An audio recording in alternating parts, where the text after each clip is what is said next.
Bonjour les amis, je vais vous raconter une histoire cette année. Il était une fois un paysan à qui on offrit un cheval. Il aimait tant ce cheval, car ce cheval lui apportait beaucoup de joie, de fierté, mais surtout lui permettait de gagner sa vie et nourrir sa famille. Jusqu'au jour où le cheval s'enfuit de l'enclos. Ses voisins apprirent la nouvelle et vinrent chez lui.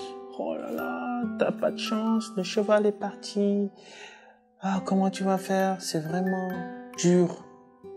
Et le paysan répondit, peut-être. Le jour suivant, le cheval revint, mais avec 3 autres chevaux sauvages, ils rentrèrent tous dans l'enclos. Les voisins apprirent de nouveau la bonne nouvelle et reviennent chez lui.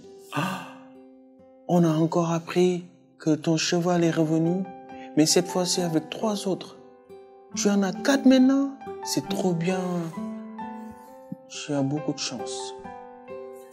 Le paysan les regarde encore et dit, peut-être. Le jour suivant, le fils du paysan monta un des chevaux sauvages et fit une mauvaise chute et se cassa une jambe de plusieurs fractures.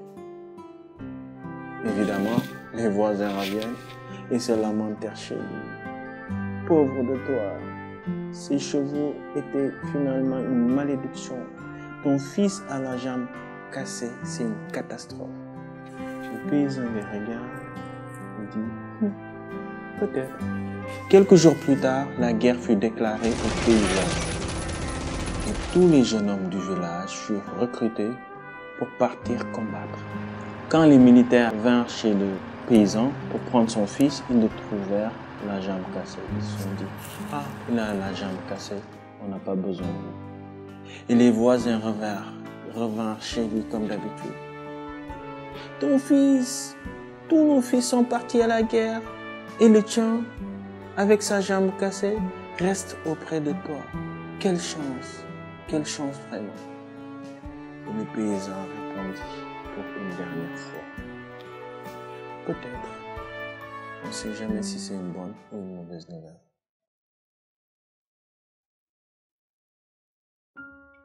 La morale de l'histoire, les amis, c'est ça. Mauvaise chose ou bonne chose dans la vie, on ne sait jamais. On ne peut pas tirer conclusion sur ce que nous voyons. Et surtout, n'écoutez pas les gens qui viennent vous enfoncer encore plus dans votre malheur passager. Restez stable et ayez la foi. Soyez patient surtout et réjouissez-vous par avance de la bonne chose qui va arriver derrière. Et cela, il n'y a que la foi qui peut vous le donner. Il n'y a que la foi qui peut te le donner, mon cher. Mon cher. La foi te permet de voir l'invisible. La foi te permet de voir le positif dans le négatif. Seule la foi peut te permettre dans des situations vraiment compliquées devant les yeux, devant la réalité des choses et de se dire ça c'est pas ma réalité.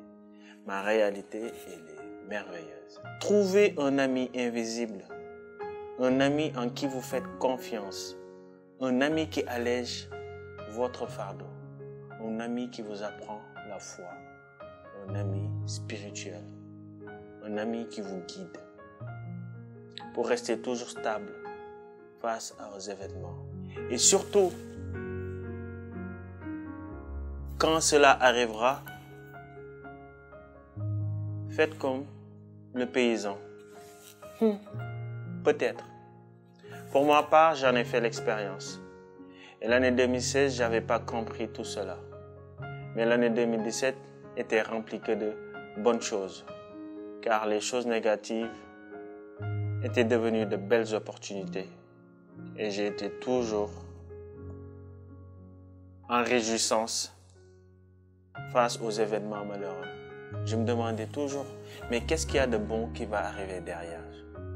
Cette année, j'ai rencontré de belles personnes. J'ai travaillé sur de beaux projets. Et j'ai découvert beaucoup de choses, j'ai appris beaucoup de choses. Et cette année, je me suis marié avec une femme merveilleuse. Donc, pour vous dire que tout dans la vie peut être positif si vous faites comme monsieur le paysan. Alors que l'année 2018 soit pour vous une année positive, on ne peut pas juger l'année 2017 parce qu'on n'a pas vu toute notre vie défiler.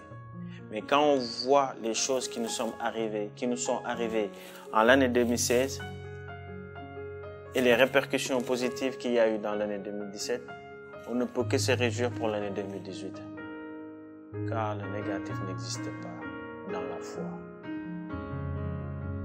Donc, soyez positifs, recherchez la foi et écoutez l'être intérieur qui conduit votre corps.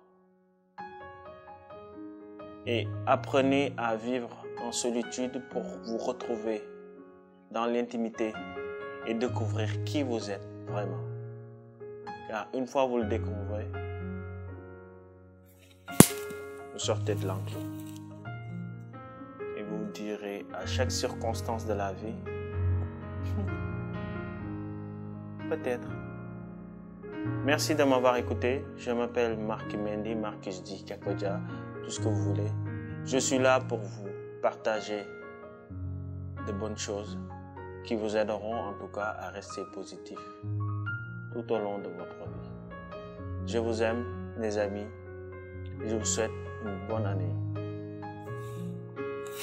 Ciao, paix et joie.